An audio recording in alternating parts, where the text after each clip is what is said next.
रोशनी, अब तेरी शादी की उम्र हो चुकी है।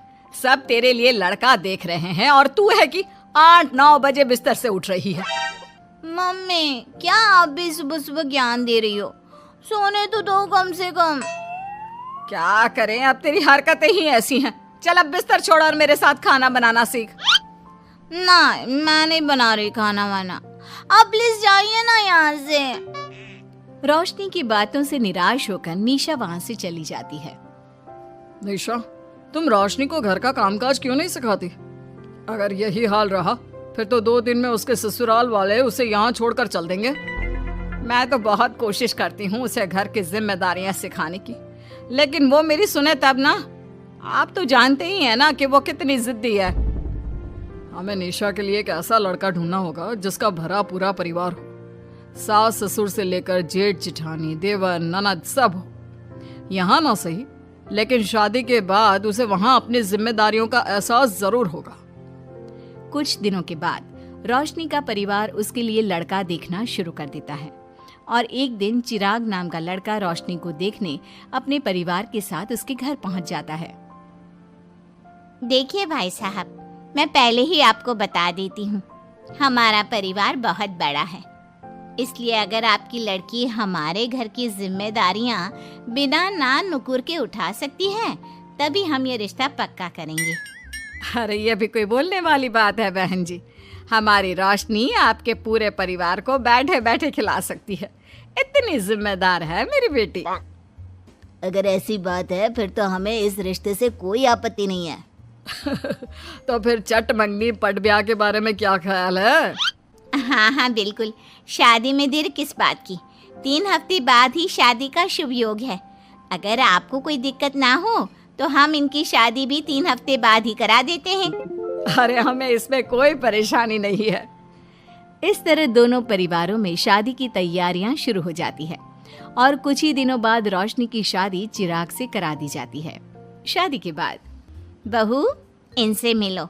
ये है तुम्हारी दादी सास, ये बड़ी सास और बड़े ससुर, ये तुम्हारे जेठ, ये जेठानी, ये दोनों तुम्हारे देवर और ये इस परिवार की सबसे छोटी बेटी सिमरन, यानी कि तुम्हारी ननद है। परिवार में इतने सारे लोगों को देखकर रोशनी का सर चकरा जाता है। वो अपना सर पकड़ लेती है और मन ही मन सोचने लगती है, हे भगवान, ये किस जन्म का बदला लिया है आपने मुझसे?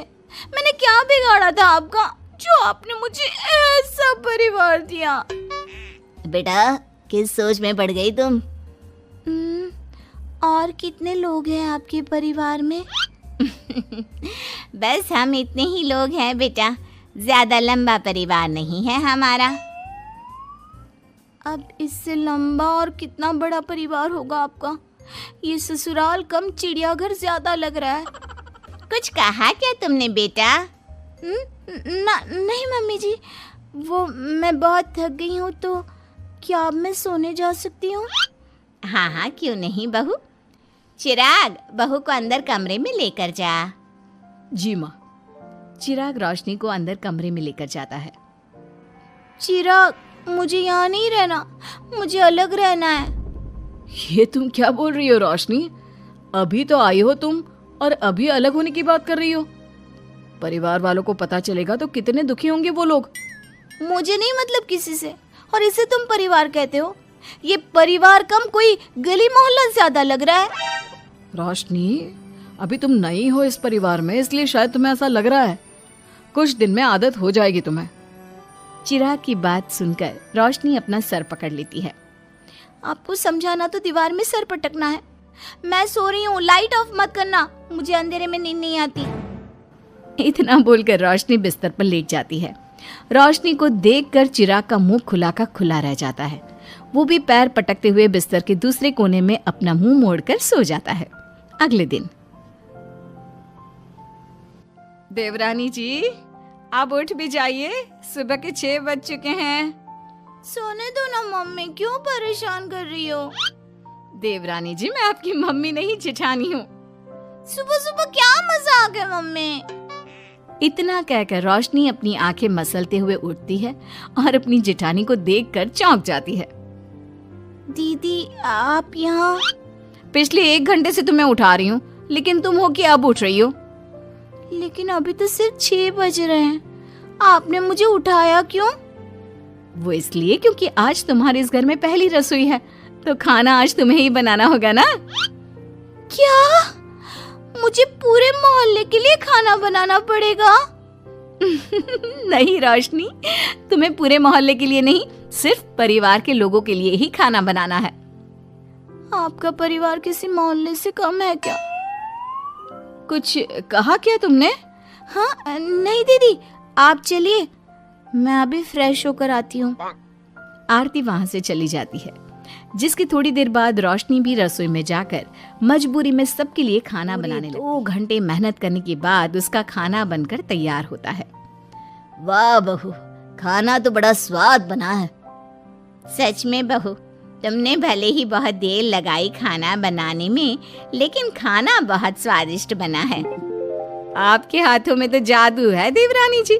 मैं तो कहती हूँ अब से रोज आप ही खाना बनाया कीजिए, क्यों मम्मी जी? हाँ हाँ बेटा, बिल्कुल ठीक कहा तुमने। रोशनी, आज से रोज तुम ही खाना बनाना। ये सुनकर रोशनी चौंक जाती है। खाना खाने के बाद सभी लोग रोशनी को शगुन का नेक देते हैं और फिर अपने अपने रूम में चले जाते हैं। क्या यार रोशनी, इतना टेस्टी खाना बनाना जरूरी था क्या? अब फंस गई ना तू। ये सब माँ पापा की वजह से हो रहा है, उनके कारण मुझे ये सब झेलना पड़ रहा है। रोशनी गुस्से में अपने रूम में जाती है और अपनी माँ को फोन मिलाती है। मम्मी, मैं आपको कभी माफ नहीं करूंगी। आपने जानबूझकर मुझे इतने बड़े परिवार में भेजा है, जहाँ मुझे सांस लेने की भी फुर्सत नहीं है। हमने ये सब इसलिए किया ताकि तू अपनी जिम्मेदारियां निभाना सीखे। अब मायके की तरह ससुराल में भी अपनी जिम्मेदारियों से मुंह मत मोड़ लेना। मुझे नहीं रहना माँ यहाँ। इस घर में जितने लोग हैं उतने तो हमारे गली मोहल्ले में भी नहीं थे। माँ, मैं आपसे आपकी सारी बातें मानूंगी, पर प्लीज मुझे यहाँ से ले जाइए। बिल्कुल नहीं, अब से वही तेरा सब कुछ है। वहां से भागने के बजाय अपनी जिम्मेदारियां पूरी करना सीख, इससे हमें भी थोड़ी खुशी मिल जाएगी। माँ की बातों से निराश होकर रोशनी फोन काट देती है, जिसके बाद उसकी नजर नेक में मिले पैसों पर पड़ती है और वो फटाफट से बिस्तर पर बैठकर पैसे गिनना शुरू कर देती है। अरे वाह, ये तो पूरे 25,000 रुपए हैं। किसी ने भी 5100 से कम का नेक नहीं दिया। चलो अच्छा है, कुछ तो फायदा हुआ इतने बड़े परिवार में शादी करने का। अब इन सब पैसों से मैं अकेले शॉपिंग करूंगी, बहुत मजा आएगा। शॉपिंग के बारे में सोच सोच कर ही रोशनी अपने बिस्तर पर कूदने लगती है। उसे बिस्तर पर कूदता देख सभी लोग चौंक जाते हैं। भाभी, आप ऐसे क्यों उछल रही हो? छोटी बच्ची हो क्या? अपनी ननद की बात सुनकर रोशनी का मुंह खुला का खुला रह जाता है। थोड़ी देर बाद रोशनी घर में बिना बताए शॉपिंग के लिए निकल जाती है और शगुन में मिले पूरे पैसों को शॉपिंग में उड़ा देती है। शाम में, देवरानी जी कहाँ गई थी आप? जानते हैं सब आपके लिए कितना परेशान हो गए थे, कम से कम आपको बताकर तो जाना चाहिए था ना। सॉरी दीदी, मैं आप लोगों को बताना भूल गई। वैसे इतने सारे बैग किस चीज के हैं? तुम शॉपिंग करने गई थी क्या? हाँ दीदी, वो आज नेक में इतने सारे पैसे मिले थे ना, तो मैंने सोचा क्यों ना मैं उन पैसों की शॉपिंग ही कर लूं। अरे वाह, ये तो बहुत अच्छा सोचा तुमने। मम्मी, पापा, सिमरन, देवर जी, सब बाहर आइए। देखिए रोशनी हम सब के लिए क्या लाई है। रोशनी कुछ समझती उससे पहले ही वहाँ सब लोग आ जाते हैं। क्या हुआ आरती बहू, क्यों चिल्ला रही हो? अरे देखिए ना माँ, रोशनी हमारे लिए शॉपिंग करके आई है। वो देखिए, रोशनी हम सब के लिए कितने कपड़े लेकर आई है। आरती की बात सुनकर रोशनी के पैरों तले जमीन खिसक जाती है। उसके मुंह से एक शब्द तक नहीं निकलता। सच में भाभी, आप कितनी अच्छी हो। बेटा, हम सबके लिए तुझे खरीदारी करने की क्या जरूरत थी? अभी तेरी नई नई शादी हुई है, तुझे अपने लिए लेना चाहिए था ना। एक काम कर, ये सारे कपड़े तू ही रख ले, किसी को कुछ देने की जरूरत नहीं है। चलो, कोई तो समझदार है इस घर में।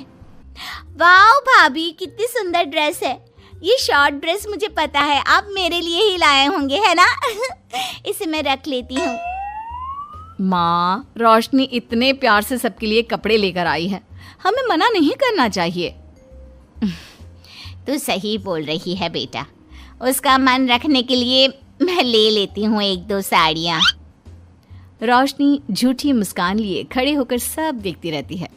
देखते ही देखते उसके लाए सारे कपड़े घर वाले आपस में बांट लेते हैं और अब सिर्फ एक रुमाल को छोड़कर उसके पास कुछ नहीं बचता। अब ये रुमाल भी क्यों छोड़ा, इसे भी ले ही लेते। इतने में ही सिमरन रोशनी को आवाज देती है। भाभी, वो गलती से रुमाल रह गया है, क्या वो मुझे मिल सकता है? रोशनी वो रुमाल भी सिमरन को दे देती है। इतनी मेहनत से मैंने ये सब कुछ लिया था, लेकिन इन लोगों से मेरी खुशी बर्दाश्त नहीं हुई, कुछ भी नहीं छोड़ा। थोड़ी देर बाद रोशनी का पति भी वहां आ जाता है।